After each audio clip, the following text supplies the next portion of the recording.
If you've ever wanted to run your Windows system audio through a series of VSTs or something similar without using a full-fledged DAW like Ableton or whatever, then you might check out this program called Pedalboard 2. It's totally free and it's about one of the most useful things I've ever installed on my computer. Basically, it's a node-based audio routing utility, and I'm using it right now to send my mic audio through a plugin to pan it back to the center because NVIDIA's screen recorder won't let me do that. And that audio is going out through a virtual cable where it's being recorded by NVIDIA. If I wanted to add more effects to my voice, I could. I could open this plugin window and turn on these doubling effects. Or I could add another node by double-clicking. Let's say I wanted to add an EQ. Then I just need to disconnect this connection here, route it through the EQ, and then back to the virtual cable.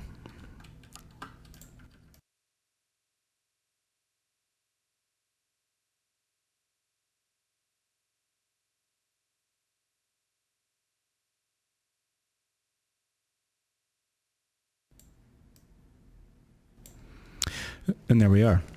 I could open the EQ and add some adjustments and whatnot, whatever I want to do. But I don't really need that right now, so I could bypass this or just delete it.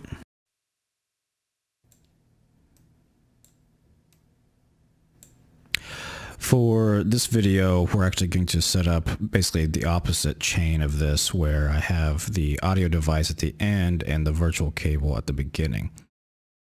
But first, let's check out where to download this and briefly how to set it up.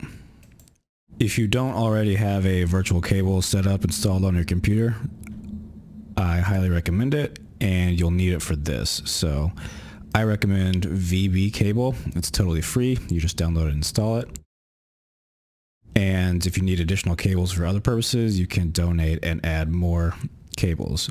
What this does is it just adds another audio device to your computer so that you could route audio from one application to the other. The use cases are pretty much unlimited.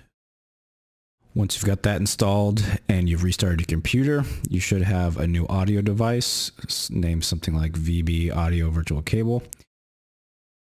And you can adjust the settings with the control panel to adjust your sample rate and anything else you need to adjust, like latency.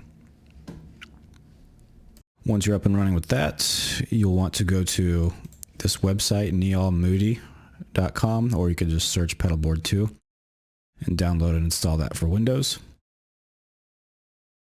And we're ready to get started. Once you've got both of those installed, you'll want to go down to your Windows Audio and make sure that your playback device is set to the virtual cable.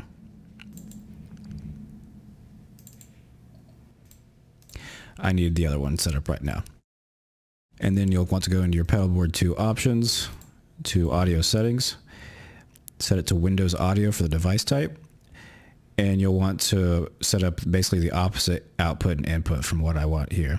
So you'll have your output set to your audio device, say your headphones, and for your input you'll want to use the virtual cable setup. And you'll need to make sure to set your sample rate correctly for what audio device you're using and anything like that.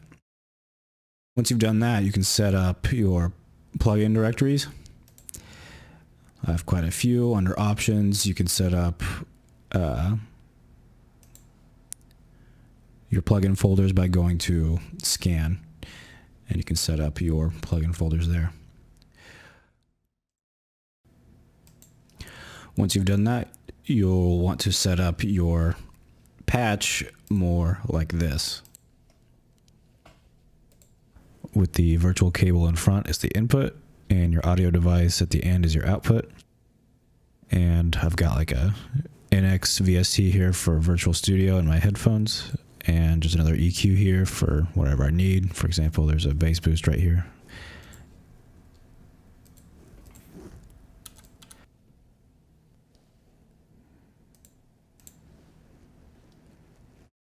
So that's about it. Let me know in the comments if you got any questions. The use cases for this program are pretty vast. You've got MIDI inputs also to test out virtual instruments if you want.